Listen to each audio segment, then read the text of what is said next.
Eh bien, salut à tous et bienvenue sur Football Garden, c'est Bilal qui vous parle aujourd'hui et on se retrouve pour une toute nouvelle vidéo. On est parti pour le débrief d'un match de Chelsea, après le débrief de la semaine dernière contre Newcastle où j'ai plutôt bien ragé. Voilà, franchement, au montage de la vidéo, moi-même j'ai plutôt bien rigolé, donc j'espère que vous aussi vous avez rigolé en regardant cette vidéo-là. Mais cette semaine, on est reparti, on a gagné contre Brighton et oui, on est reparti de plus belle après des matchs encourageants. On rappelle contre Arsenal, City ou encore Tottenham, on s'est fait éteindre par Newcastle et on est revenu. On est revenu et ça c'est le plus important. Victoire 3-2 contre Brighton au Bridge, première victoire à Stamford Bridge depuis longtemps. Je sais même plus c'est quand la dernière fois qu'on a gagné à Stamford Bridge pour vous dire la vérité. Il y a moyen que ce soit Luton Town. Je crois, non, on n'a quand même pas gagné qu'un seul match à domicile. Je sais pas. Bref, dans tous les cas, il y a possibilité que ce soit seulement la deuxième victoire à domicile de Chelsea cette saison.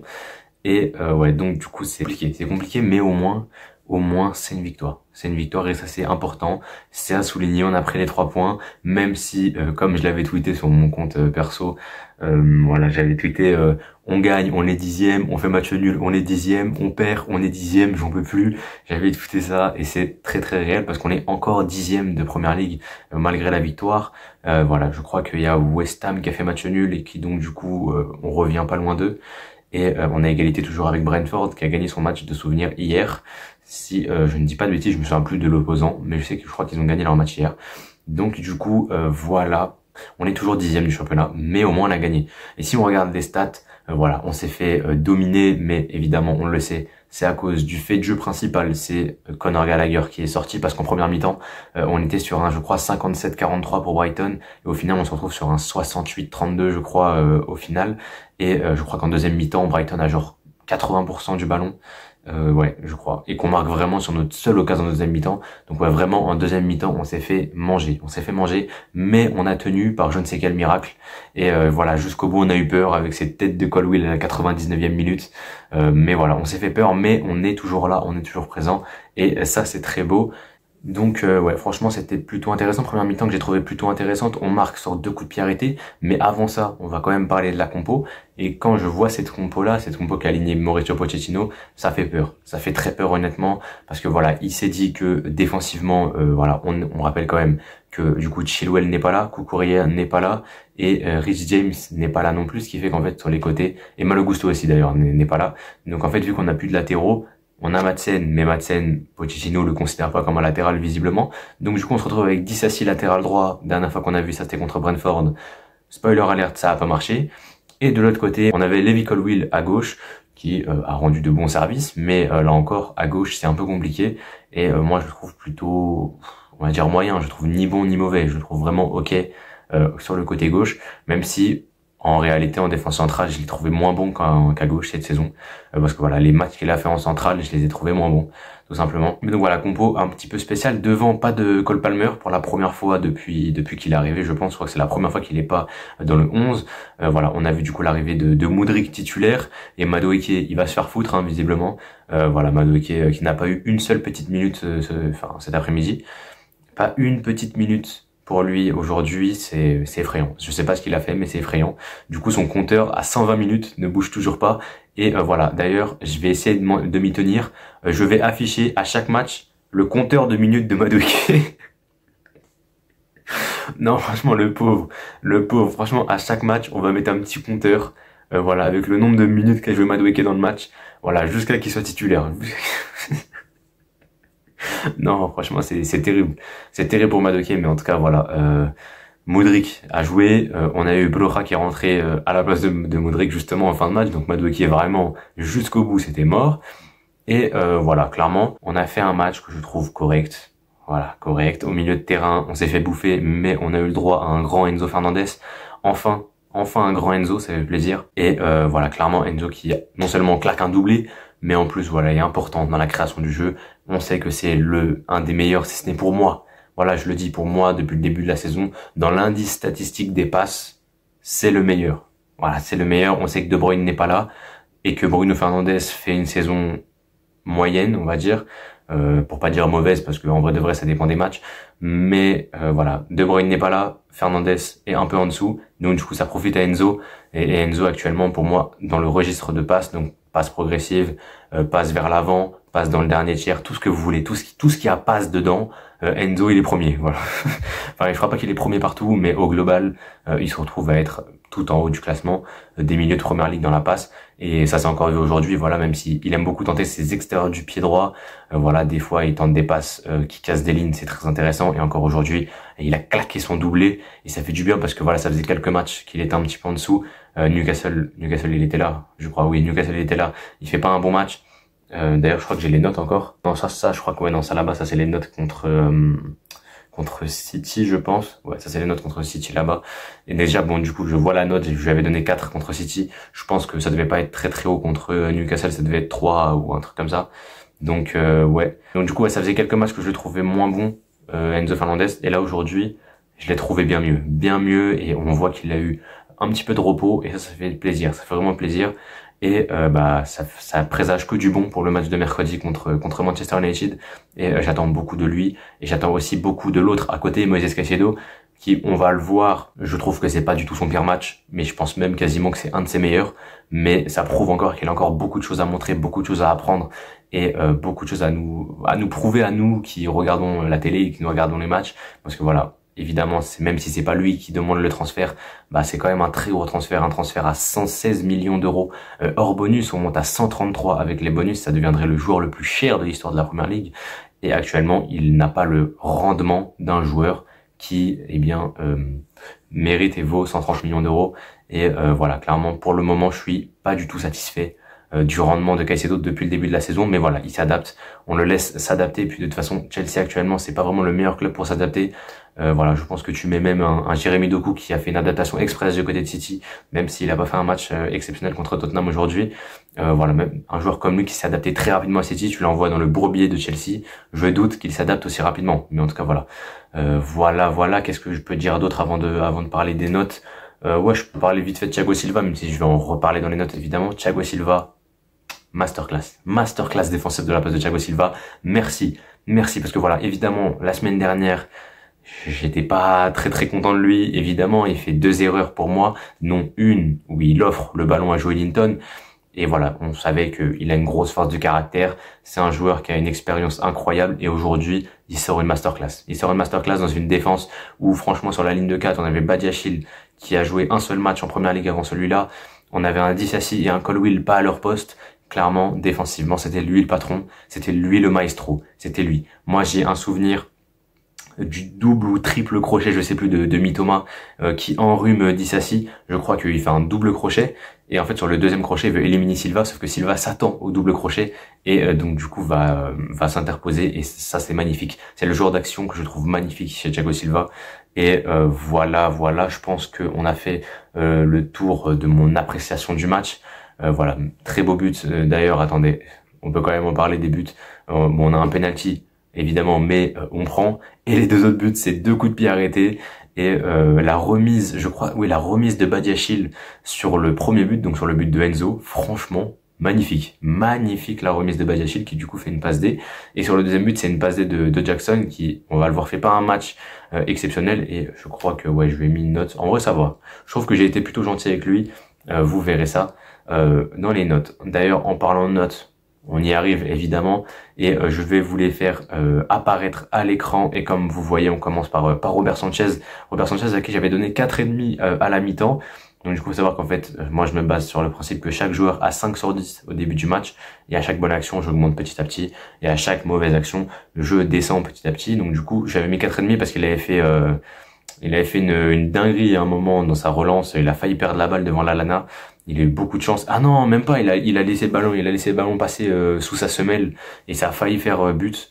Un peu comme le SCSC de Unai Simon à l'Euro, pour ceux qui se souviennent. Voilà, il y avait une passe en retrait. Simon a essayé de l'attraper de la semelle et c'est rentré. Un but gag, vraiment gag. Et ben on a failli prendre un but comme ça. Donc c'est pour ça que j'avais enlevé 0,5. Mais par contre, en deuxième mi-temps, il fait une deuxième mi-temps monstrueuse. Beaucoup d'arrêts déterminants, dont un, je crois que c'est sur Pascal Gross, où il fait un arrêt magnifique, c'est vers la fin de match. Donc ouais, très intéressant le match de Robert Sanchez. à qui je donnais du coup 6,5. On passe à Disasi à qui j'ai donné 5,5. Alors Disasi qui s'est fait enrhumer par Mitoma, il s'est fait enrhumer par c'était pas Buenanote qui était sur son côté, c'était Adingra. Voilà, les deux ils ont joué avec Disasi. Franchement c'était très triste à voir, mais après honnêtement voilà, il a pas fait d'erreur. Voilà, même si il s'est mangé des crochets, concrètement, il a quand même réussi plutôt bien à revenir à chaque fois et il fait quelques interventions défensives. Donc je lui donne 5,5. Voilà, et puis il est pas à son poste aussi, c'est pour ça que je suis plus indulgent avec lui, avec du coup en défense centrale Badiachil à qui je lui donne 6. Voilà, on est loin du 2,5 de la semaine dernière. Voilà, à la base c'était 5,5. Mais vu qu'il fait une passe D, je rajoute 0,5 et vu que la passe D est vraiment belle, donc voilà, je préfère lui donner. Il monte du coup à 6. C'est voilà, c'est intéressant, Badiachil, c'est intéressant.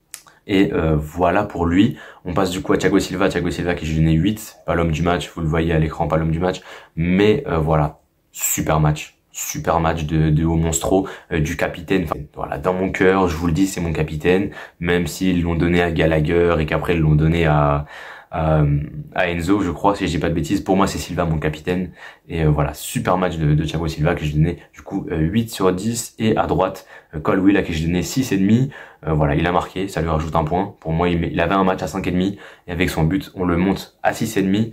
Voilà, match plutôt correct de sa part. On a vu sur son but, il a commencé à célébrer comme un fou. Après, il s'est rappelé que c'était Brighton et il a commencé à se calmer, à faire oula les gars, calmons-nous. Je suis pas, je suis pas des vôtres, mais j'étais des vôtres, donc je me calme. Mais en vrai de vrai, il aurait pu célébrer. Hein. C'était un prêt. Bon, après c'est vrai que c'était un bon prêt pour lui, mais voilà, il aurait pu célébrer. Franchement. Voilà. On les connaît les mecs de Brighton. Ils vont nous dire oui, il a jamais voulu rester au club. Vous l'avez enfermé dans la main. Ça y est. On passe ensuite à Caicedo à qui je donnais du coup 6 dans ce match. Voilà, je pense que c'est l'une des meilleures notes que j'ai données à Caicedo depuis le début que je fais des débriefs. Donc depuis Brentford, je crois que c'était Brentford le premier débrief que j'ai fait de la saison. Je sais plus si c'est Brentford ou si c'est le match d'avant. C'est Arsenal peut-être plutôt. Oui, je crois que c'est Arsenal, ouais. Depuis Arsenal, je lui ai jamais donné une bonne note. Enfin, une note aussi haute, je crois. Je pense que c'est la meilleure note que je lui ai donnée. Voilà, il fait un match, pour moi, sans ballon qui est ok, mais beaucoup de fautes. Et même à 10 contre 11, il continuait dans son jeu de fautes. Et ouais, clairement, c'était compliqué. C'était compliqué pour Caicedo. Mais voilà. Il y a de l'amélioration, ça c'est le principal. Et on attend évidemment la suite pour voir ce que ça va donner. Et à côté de lui, Enzo Fernandez, homme du match pour moi. Et j'hésite parce que là sur mon papier j'ai mis 9. J'hésite entre 8,5 et 9. Allez, on va lui mettre 9. C'est la folie au village. 9 sur 10 pour Enzo Fernandez. J'ai jamais donné une note aussi haute. Je pense que juste là le record c'était Palmer, Sterling à qui j'ai donné 8,5 sur 2 matchs différents. Je pense que j'ai donné 8,5 à Palmer contre Tottenham peut-être, et j'ai donné 8,5 à Sterling contre City. Super match de la part de Enzo, doublé en plus de ça.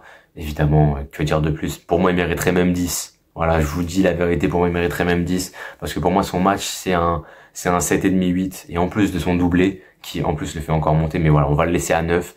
Voilà, on va le laisser à 9, c'est la folie à la base. Je pense que logiquement, je donnerais peut-être plus 8,5. Mais voilà, il m'a fait kiffer, il a mis un doublé, il a fait un shoot après avoir marqué. Voilà, 9. Allez, 9 pour Enzo.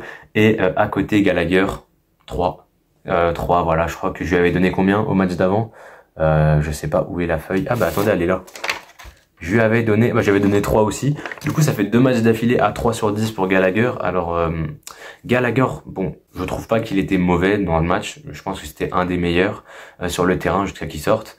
Mais voilà, il m'a vraiment saoulé. Il m'a vraiment saoulé parce que la première faute, elle est violente. Honnêtement, elle est violente. T'arrives pas comme ça aussi fort sur quelqu'un. Je crois qu'il lui attrape la cheville. Hein, il met son crampon sur la cheville. Donc évidemment, c'est carton jaune. Et je pense que voilà, le deuxième, il n'y a pas vraiment jaune pour moi. Enfin, peut-être qu'il y a jaune, mais on ne mériterait pas une expulsion. Et je pense très sincèrement que l'arbitre avait oublié qu'il lui avait donné un premier carton jaune. Je pense. Parce qu'il a sorti son jaune et il a pas dégainé le rouge, en fait. Parce qu'à mon avis, il n'y a pas pensé, sauf qu'en fait, après, il a voulu peut-être noter dans les cartons et il s'est rendu compte qu'il y avait déjà un Conor Gallagher. Et donc du coup, ouais, forcément, il s'est pris un deuxième jaune. Je pense que c'était pas réellement voulu. Et je pense que l'expulsion est clairement sévère, mais ça tue le match. Surtout que juste derrière, on prend un but. Alors c'est juste avant qu'on prend le but, je sais plus. Mais dans tous les cas, on est à 2-1 et à 10 contre 11 à la mi-temps. On a eu beaucoup de chance que Brighton a mal joué ce match. parce que je pense qu'on aurait très très mal fini à 10 contre 11 et clairement pour moi Gallagher ça va être un manque très important pour Old Trafford mercredi parce que voilà on le sait contre les gros, avoir un Conor Gallagher qui vient chercher très haut dans la défense adverse c'est toujours important et toujours intéressant. Maintenant évidemment si ça permet le retour de Christopher Nkunku qui malheureusement n'était pas sur la feuille de match aujourd'hui, voilà, ça peut peut-être le faciliter. J'espère qu'on le verra, peut-être pas titulaire, mais au moins qu'on le verra peut-être 45 minutes ou peut-être 30, on verra. Mais en tout cas, c'est un peu relou qu'il soit suspendu. Voilà, malheureusement. Et ça fait 2 cartons rouges en 2 matchs pour les joueurs de Chelsea. Clairement, c'est un peu compliqué. Peut-être qu'on est un petit peu trop agressif et ça, voilà, c'est compliqué. Franchement, c'est clairement galère. Déjà, on a eu Gusto qui avait pris un rouge, puisqu'il avait pris quoi, 3 matchs de suspension. Derrière, t'as James qui prend un rouge. Là, t'as Gallagher. Ça commence à faire beaucoup. Hein. Ça commence à faire beaucoup. Et la ligne d'attaque. Alors, on a du coup Sterling à qui j'ai donné 6. Première mi-temps plus que bien. Moi, j'avais mis 7 à la mi-temps. Mais deuxième mi-temps un peu plus compliqué. Donc voilà, je lui donne 6. Modric, je lui ai donné 6 aussi. Voilà, on a eu 2 occasions intéressantes, je trouve. Évidemment, il y a son numéro là où il est parti tout seul, contrôle orienté, et ensuite il a mis une frappe à côté. Et s'il avait marqué ce but-là, ça aurait été générationnel, franchement. Et il y a aussi du coup l'action sur le penalty. Et ouais, donc du coup, ouais, ça fait 6 sur 10 pour moi. Il fait pas un mauvais match, mais il fait pas un bon match non plus. Il est, ouais, c'est des fulgurances en fait ce mec. Ce mec c'est vraiment que des fulgurances et hormis ça c'est que des pertes de balles donc clairement c'est un peu compliqué de le noter. Et à côté de lui Jackson à qui j'ai donné 6,5, j'avais mis 6 mais vu qu'il fait une passe D, je rajoute 0,5. Moi personnellement je trouve qu'il y a de l'amélioration par rapport au dernier match qu'on a vu. Voilà, clairement. Le match contre City, même s'il marque, je le trouve pas phénoménal. Contre Newcastle, il fait un mauvais match. Le match d'avant contre Tottenham, il est clairement sauvé par son triplé, mais honnêtement, il fait pas un bon match non plus. Là, aujourd'hui, je trouve qu'il y a de l'amélioration. Voilà, dans le jeu dos au but, je l'ai trouvé meilleur que d'habitude. Et voilà, c'est pour ça que je lui ai mis 5,5 à la base. Non, 6. Je lui ai mis 6 à la base. Et vu qu'il fait cette passe D sur le but de Colwill, je monte sa note à 6,5 et on passe du coup au remplaçant. Ça va aller très vite. Du coup, Blocha, je l'ai pas noté. Madsen, je lui ai mis 5,5. Voilà, notamment pour une action défensive sur Mitoma, je trouve que voilà, il a très très bien défendu sur Mitoma cette action-là. Je pense que vous voyez très bien de laquelle je parle. Il s'est fait manger une première fois, oui, mais après il a très bien répondu et voilà, il a fait une super action. Et du coup Palmer à qui j'ai donné voilà, j'ai donné 6 sur 10. Voilà, il a été intéressant dans les ressorties de balles, voilà, les petites passes, les dribbles, intéressant, voilà, les duels au sol. Et maintenant j'attends de voir s'il sera titulaire. Je pense qu'il sera titulaire contre Manchester United avec peut-être Sterling et Jackson devant. Et voilà, j'ai hâte de voir ça. En tout cas, je pense que moi j'ai fait à peu près le tour. Voilà. On a gagné, c'est le principal. On est toujours 10e, mais au moins on a gagné. On pourra finir ce week-end avec le sourire, même si à l'heure où vous voyez cette vidéo, on sera sûrement lundi soir. En tout cas, voilà, moi je vous laisse là-dessus. C'était Bilal de la chaîne Football Garden. On se retrouve jeudi probablement pour le débrief de Manchester United. Mais d'ici là, je vous souhaite à tous de passer de très très bonnes journées, très très bonnes soirées. C'était Bilal de la chaîne Football Garden. Portez-vous bien et la paix sur vous.